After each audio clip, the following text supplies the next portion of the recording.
Bonne journée les pirates, j'espère que vous allez bien. Donc si vous êtes en crise de couple, si vous êtes ensemble depuis 5, 10, 15, 20 ans, que tout d'un coup votre conjoint vous a dit je t'aime plus, je crois qu'on va se séparer, c'est que vous êtes sorti de la phase de sécurisation et que vous êtes rentré dans la phase d'exploration, la phase 3. Rassurez-vous, rien n'est perdu, la plupart des pirates retrouvent leur conjoint après la crise de couple, mais vous êtes bien obligé de constater qu'il y a des personnes autour de vous qui continuent à divorcer, et vous rendez bien compte aussi qu'il y en a un qui est rentré en crise, il y en a un qui a provoqué la crise de couple, et l'autre qui a très mal géré, qui a fait des interdits, qui a fait des silences radio, qui a fait des interdits comme une lettre magique, qui a fait des interdits et des manipulations comme le fumoir je te suis, et ça a mal fini, évidemment, ça finit par une séparation et un divorce. Si vous êtes ensemble depuis 5, 10, 15, 20 ans, évidemment, vous ne pouvez pas vous amuser à des trucs de gamin comme le silence radio ou le film je te suis, hein, ça marche quand on est ado et encore, mais ça ne marche pas, ça ne marche jamais quand on est ensemble depuis très longtemps. En revanche, ce qui marche, c'est d'apprendre à fonctionner différemment, d'apprendre à fonctionner en couple, d'apprendre à savoir comment fonctionne son cerveau et à travailler aussi sur sa flexibilité mentale. C'est le thème de la formation cette semaine. Vous savez que pour vous aider à récupérer votre conjoint, chaque semaine, je vous produis une formation qui sort le mercredi, que vous retrouvez en descriptif de cette vidéo dans le catalogue des 135 formations. Évidemment, comme tous les pirates qui ont réussi à récupérer leur conjoint, ils ont mis en application ce qu'il y a dans les formations. Évidemment, ils n'ont pas fait les 135 formations. Ce serait un peu épuisant, mais ils ont fait les formations effectivement qui correspondaient à leurs besoins. Et effectivement, la formation sur la flexibilité mentale que vous avez cette semaine est une formation très importante, car elle va vous permettre d'être appliquée également dans tous les secteurs de votre vie. Cette flexibilité mentale, cette flexibilité cérébrale, c'est la capacité à votre cerveau à s'adapter au changement et à apprendre de nouvelles choses, à résoudre de nouveaux problèmes, à se remettre des échecs. Et oui, la phase 2 du couple est terminée, à faire preuve de créativité et à faire preuve d'innovation. C'est une compétence essentielle pour réussir dans un monde en perpétuelle évolution. Il faut sans cesse réinventer son couple, il faut sans cesse se dépasser. C'est fini le temps où la religion et la société protégeait le couple, tout ça c'est fini. Aujourd'hui on se réinvente, aujourd'hui on se dépasse. La flexibilité cérébrale va se reposer sur un concept fondamental des neurosciences qu'on appelle la plasticité cérébrale. Il y a encore moins de 20 ans, quand on était à la fac, ce qui a été mon cas, alors moi c'était il y a encore un peu plus longtemps que ça, mais on nous disait que le cerveau produisait des neurones finalement jusqu'à 22 ans et ensuite c'était fini et on perdait des neurones chaque année. On apprenait ça à la fac. On apprenait ça à la fac. Aujourd'hui, ben, il y a encore des coachs qui vous expliquent ça. Non, aujourd'hui on sait, enfin beaucoup moins quand même. Enfin j'espère en tout cas. Je suis pas les vidéos, les formations de notre coach, mais je suppose qu'on parle aujourd'hui beaucoup plus de plasticité cérébrale. En tout cas, je l'espère. Donc cette plasticité cérébrale que l'on constate aujourd'hui, c'est-à-dire à partir de cellules de souche qui peuvent arriver dans votre cerveau, on va fabriquer de nouveaux neurones pour pratiquer une plasticité cérébrale, donc notamment pendant la crise existentielle. Il y a une refonte du cerveau, un nouveau fonctionnement du cerveau. Par exemple, pendant la première crise de vie, la crise d'adolescence, on passe d'un cerveau qui fonctionne en mode enfant à un cerveau qui commence à fonctionner en mode adulte après la crise. Donc cette crise existentielle utilise beaucoup les cellules souches pour reconfigurer le cerveau, ce qui prend un certain temps pour votre conjoint. Alors si déjà votre conjoint a un cerveau bien équilibré, si votre conjoint a déjà travaillé sur lui, si le schéma émotionnel est stable, la crise ne dure pas longtemps, ce que j'appelle une crisounette. Pour quelqu'un qui n'a jamais travaillé sur lui, ben, il va sortir de toute façon de sa crise, mais ce sera plus long et ce sera plus pénible. Donc plus vous mettrez en application les formations, plus vous pratiquerez notamment la plasticité cérébrale chez vous, plus vous permettrez à votre conjoint de sortir de sa crise rapidement, puisqu'il n'y aura plus de stress dans votre couple, et que le seul stress qu'il y aura sera la séparation avec pansement, mais ça c'est pas votre problème. Donc votre cerveau va se modifier, il va modifier sa structure et son fonctionnement en fonction de l'expérience. Donc comme vous allez vous former, comme vous allez apprendre des choses nouvelles, vous allez modifier votre structure de votre cerveau et votre fonctionnement. Donc votre cerveau est composé de milliards de neurones qui sont des cellules nerveuses, 13 milliards, qui sont des cerveaux. Il y a autant de neurones que d'étoiles dans le ciel. C'est beau. Donc le cerveau est composé de milliards de neurones qui sont des cellules nerveuses qui communiquent entre elles par des synapses qui sont des points de contact entre les neurones où circulent les signaux électriques et les signaux chimiques. La plasticité cérébrale donc va permettre de créer, de renforcer, d'éliminer les synapses qui ne servent plus. Hein. D'ailleurs pendant la crise c'est pareil, on va éliminer les synapses qui ne servent plus par exemple au fonctionnement de jeunes adultes, puisqu'on va passer un adulte mature après la trentaine, par exemple, après la crise de la trentaine. Donc cette plasticité cérébrale renforce certaines synapses, en élimine d'autres, en fonction des stimuli que le cerveau reçoit. Donc si vous êtes entouré de personnes qui pensent comme le psy de quartier, qui pensent au PNL, qui vous dit faites des silences radio, faites des lettres magiques, faites des films, moi je te suis, eh bien vous allez être dans un stimuli de cerveau, dans un jus de cerveau qui va faire que vous allez faire des interdits petit à petit, vous allez perdre votre conjoint. En revanche, la plasticité cérébrale, quand vous apprenez par exemple les neurosciences, va être maximale parce que vous allez pouvoir récupérer votre conjoint, parce que vous allez changer dans le bon sens. La plasticité cérébrale est maximale pendant les crises, que ce soit la crise de l'adolescence, la crise de la trentaine, de la quarantaine. Cela signifie que le cerveau va changer beaucoup pendant ces phases de changement et que il va falloir que vous évoluiez aussi puisque votre conjoint a changé. Si vous voulez avoir toujours une bonne interaction avec votre conjoint, hein, il faut changer. Quand il fait froid, je mets une veste. Quand il fait chaud, je m'adapte, je mets un t-shirt. Voilà, ça ne veut pas dire que j'ai changé, ça ne veut pas dire que je suis devenu bête. Ça veut dire simplement que quand il fait chaud, je mets un t-shirt et pour être à l'aise. Et bien avec mon conjoint, c'est pareil. Pendant sa crise, quand il est en down, pour être à l'aise, je ne reste pas dans les parages, par exemple. Donc tout ça est une bonne nouvelle, car si vous mettez en place tout ce que vous avez dans la formation, vous allez développer votre flexibilité cérébrale, quel que soit votre âge, grâce à la stimulation de votre cerveau avec des activités variées et enrichissantes que je vous propose dans la formation. Donc la flexibilité cognitive est quelque chose qui est un peu important, mais vous avez aussi ce que vous apprendrez dans la formation, une flexibilité cognitive, mais aussi émotionnelle, comportementale, sociale, créative, voire existentielle. Donc la flexibilité cognitive, ben, je vous en ai déjà parlé dans les 2 premières vidéos de cette semaine, qui sont parues mercredi et vendredi dernier. Donc vous avez appris à connecter différentes parties du cerveau, en tout cas vous donner envie de savoir comment on connecte ces différentes parties du cerveau en allant faire la formation, et en tout cas en mettant la formation en application. Mais vous savez que votre conjoint a aussi beaucoup de difficultés émotionnelles et que vous devrez avoir aussi une flexibilité émotionnelle. La flexibilité émotionnelle, c'est la capacité à réguler vos émotions, à les exprimer de manière appropriée. Quand votre conjoint vous hurle dessus, la manière appropriée de répondre n'est pas de hurler dessus. Hein. Il y avait une photo qu'on m'a envoyée, c'était quelqu'un qui avait un comportement violent comme ça et qui disait quand la violence marche pas, c'est que vous n'avez pas mis assez de violence ou que vous n'avez pas tapé assez fort. Donc, quand la violence marche pas, c'est que vous n'avez pas tapé assez fort. Ben non, c'est une blague évidemment. Hein. C'est une blague évidemment. C'est un pirate qui m'a envoyé ça.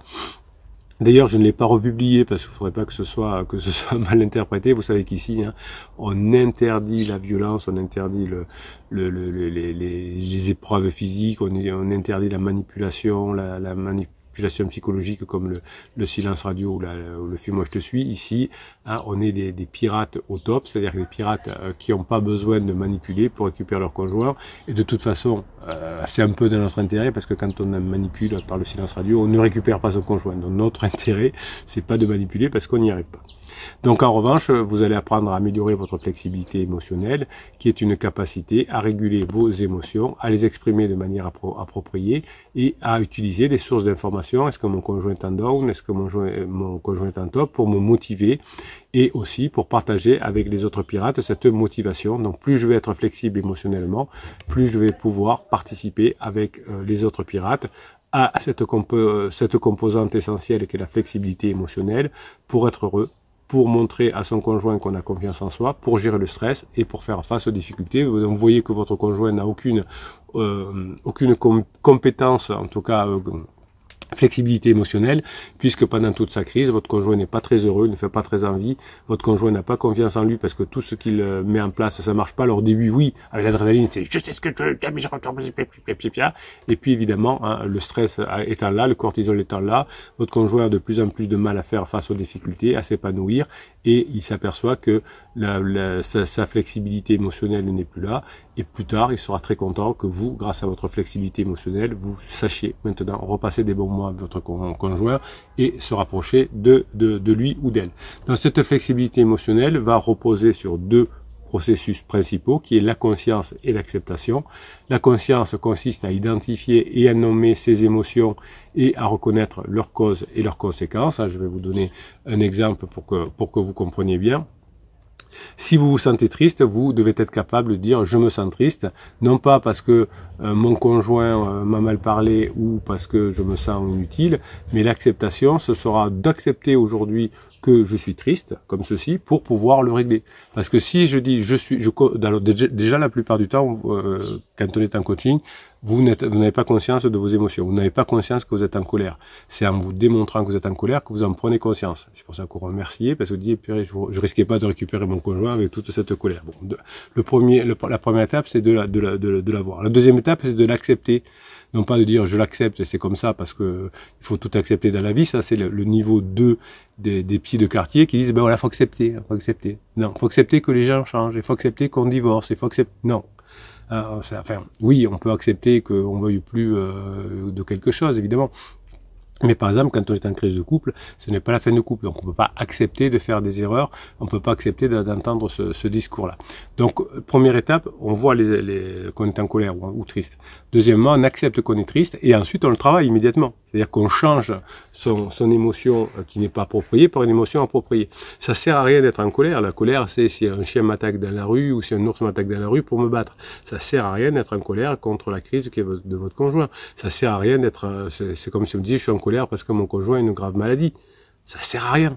Vous allez plutôt l'aider, vous allez plutôt faire ce qu'il faut pour l'aider à le soigner, et que vous reveniez ensemble après sa longue maladie, que vous puissiez revenir à partir en vacances, etc. Pendant une longue maladie, peut-être que vous ne pourrez plus partir en vacances, parce que votre conjoint n'en sera pas capable. Et bien, pendant une crise existentielle, c'est la même chose. Vous n'allez pas mettre votre conjoint dehors parce qu'il a une grave maladie. Vous n'allez pas faire de propulsion parce que votre conjoint a une maladie. La crise existentielle n'est pas une maladie. La crise de couple n'est pas une maladie.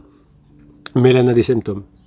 Comme votre conjoint en crise n'est pas bipolaire, mais a des symptômes de bipolarité. Il a des symptômes de schizophrénie.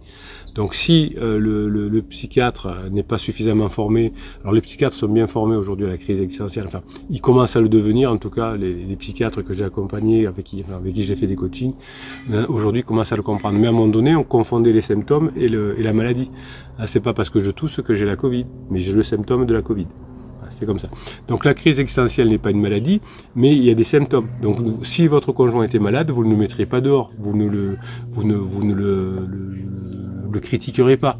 Il y en a qui le font d'ailleurs, vous pourrez dire, oui, tu vois, si t'avais moins fumé, bon, votre ado en crise, vous n'allez pas le mettre dehors.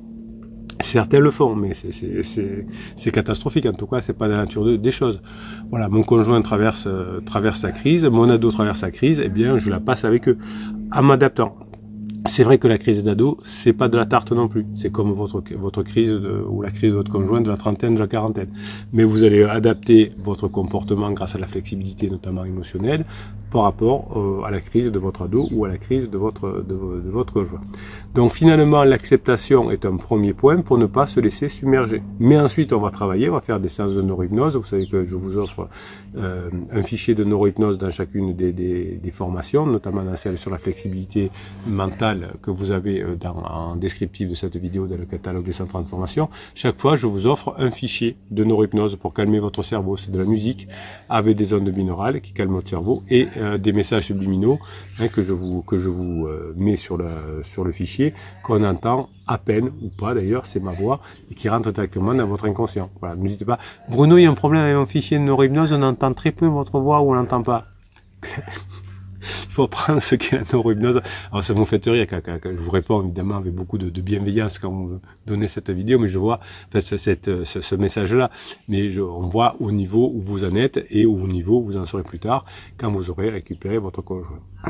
Donc l'acceptation de la situation n'est pas de dire j'accepte mais je fais rien, mais l'acceptation c'est justement d'accueillir que je suis en colère, par exemple, sans juger, sans refouler, sans me laisser submerger. Voilà, donc je l'accepte, je suis en colère, je me suis laissé aller voir, je me suis laissé avoir, je suis allé dans la colère, maintenant je vais la traiter, je vais faire ma séance de neurohypnose.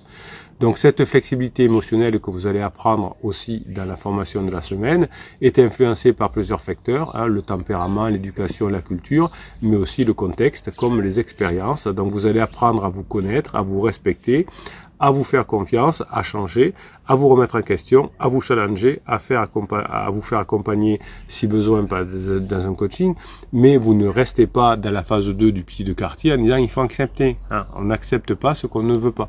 Alors on a tout un tas d'outils comme la neurohypnose bien évidemment, tenir un journal intime, écouter de la musique, danser, chanter si vous aimez, faire du sport, se dépenser physiquement, tout ça va vous aider à mettre en place les formations et à vous sentir de mieux en mieux.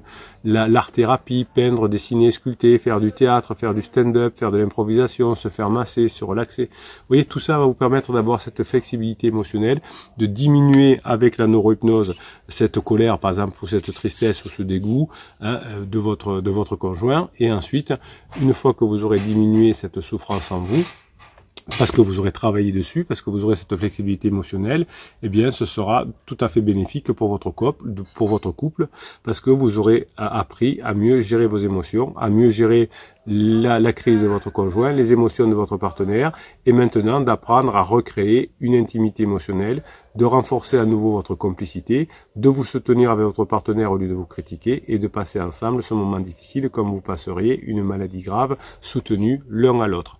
Évidemment, quand votre conjoint entre en crise, ça bouleverse votre vie, comme si votre conjoint tombe malade, ça va bouleverser votre vie, vous allez devoir vous adapter, vous allez devoir faire différemment, vous allez peut-être changer votre cuisine, vous allez peut-être changer votre façon de partir en vacances, etc. Vous ne pourrez plus partir à l'étranger peut-être pendant un certain temps.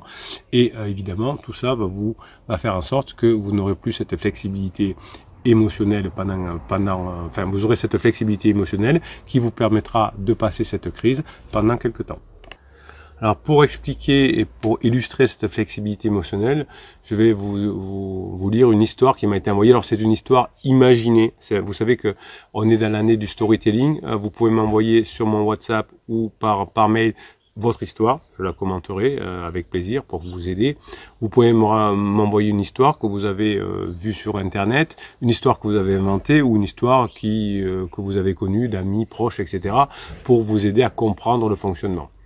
Donc je vous fais cet appel et de temps en temps je vous lis les messages que vous m'envoyez sur mon WhatsApp ou sur mon mail en prenant bien soin comme d'habitude que vous ne soyez pas reconnu. Hein.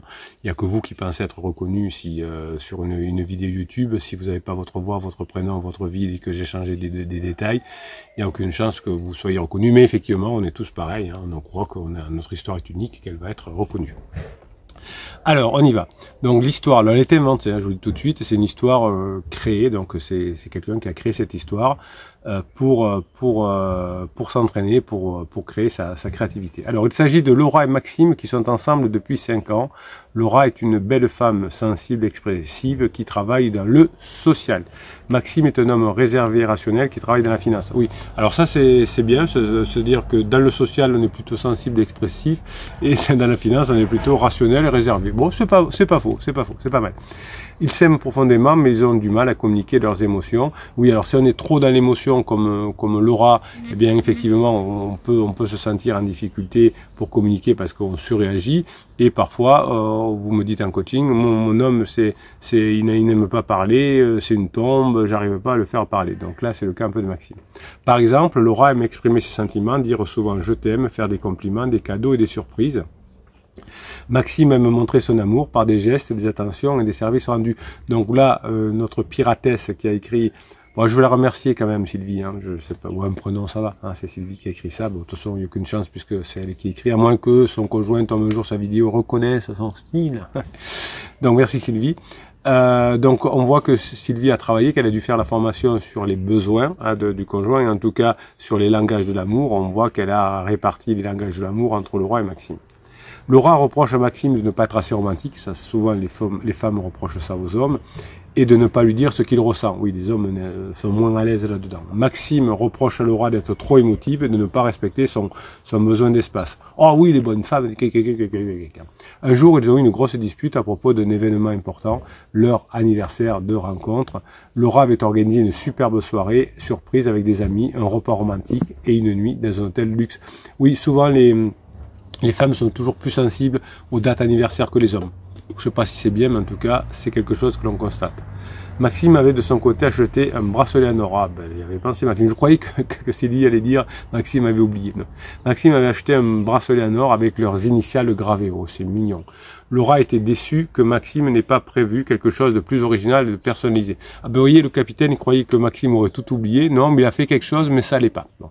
Maxime était vexé que Laura n'a pas apprécié son cadeau. Oui, alors, si on vous offre un cadeau dans votre couple, même s'il n'est pas au top, ben, ils disent que c'est génial. Un peu comme avec un enfant. Oh, le dessin que tu as fait à maman, il est trop beau. Ah ouais, c'est un dessin avec des carrés et des ronds. Bon. Et des gribouillages. Laura n'a pas apprécié qu'elle ait... Alors Maxime a été vexé que Laura n'ait pas apprécié son cadeau et qu'elle l'ait embarqué dans une soirée qu'il n'avait pas choisie. Donc vous voyez, chacun a voulu faire plaisir à l'autre, mais pas avec le bon langage. Hein, Sylvie a raison. Donc, alors, ils sont allés voir le capitaine pour tenter de sauver leur couple. Ah, le capitaine intervient là-dedans. Le capitaine leur a expliqué qu'ils avaient besoin de développer leur flexibilité émotionnelle et leur a posé un exercice simple et efficace. Alors, comme d'habitude, je ne lis pas vos commentaires pour avoir l'efficacité. Je ne m'attendais pas à être dans l'histoire inventée, mais j'apprécie. Alors, le capitaine leur a proposé un exercice simple et efficace. Alors, quel est l'exercice que j'ai proposé? Se dire 3 choses qu'ils apprécient chez l'autre chaque jour. Ouais, c'est pas mal. Alors, ne le faites pas au moment de la phase d'alarme, mais quand vous serez en phase de 4, comment on appelle ça, de grande intimité, ça, je pourrais vous le conseiller. 3 choses qu'on apprécie chaque jour chez l'autre. Le principe est le suivant. Pendant un mois, ils devaient se dire 3 qualités, 3 actions ou 3 sentiments qu'ils admiraient chez l'autre. Ils devaient aussi écouter attentivement ce que l'autre leur disait sans les minimiser. Ouais, alors 3 mois ça fait long, mais pourquoi pas. Bon, j'accepte. J'accepte d'avoir conseillé ceci à un couple, Laura et Maxime, un couple virtuel bien sûr.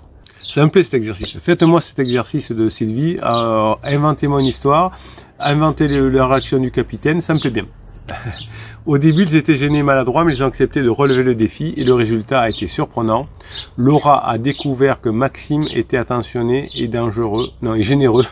Si le capitaine avait été vu comme dangereux. Maxime a découvert que Laura était passionnée et créative. Ils ont réalisé qu'ils se disaient leur amour de différentes manières, mais qu'ils se comprenaient mieux maintenant grâce au capitaine. Oh, il est fort ce capitaine. Ils ont aussi appris à exprimer leurs besoins et leurs envies, à respecter ceux de l'autre, à trouver des solutions qui leur convenaient à tous les deux. Oui, ça correspond bien à la flexibilité mentale et émotionnelle, évidemment. Ils sont repartis du coaching plus heureux et plus unis que jamais. Ils ont compris que la flexibilité émotionnelle était la clé pour nourrir leur amour et leur harmonie. Le capitaine leur a proposé un dernier exercice. Oh. Choisissez une émotion, leur a dit le capitaine, que vous ressentez souvent et qui vous pose un problème. La colère, la tristesse ou la peur. On peut avoir le dégoût. Essayez de l'identifier, essayez de le nommer, dit le capitaine, de l'accepter, mais sans jamais juger et sans jamais refouler. Voilà, bah écoutez, ce sera un bon exercice, hein, ce que je vous disais dans la vidéo du jour d'ailleurs. Hein. Essayez d'accepter une émotion, non pas pour en rester là, mais pour pouvoir, une fois qu'on l'a accepté, travailler dessus. Si je suis en colère contre mon conjoint, je l'accepte, et ensuite je travaille dessus pour me faire du bien. Voilà. Passez la journée que vous méritez, mes pirates adorés. Merci Sylvie, c'était un bel exercice que vous avez fait. J'ai apprécié. Je vous invite les autres pirates à faire ce genre d'exercice. Ça me plaît bien, on le refera. Écoutez, il faut de la nouveauté, de la créativité. Nous sommes un couple, hein, nous sommes les pirates et moi, nous sommes un couple. Et parfois, vous êtes même en couple avec des autres pirates. À force de vous parler, vous me dites souvent... Je parle plus aux autres pirates que dans mon couple et vous avez raison car ça vous aide à récupérer votre couple justement. Je vous invite à aller chercher la formation sur la flexibilité mentale et émotionnelle en descriptif de cette vidéo dans le catalogue des 135 formations. Passez la journée que vous méritez.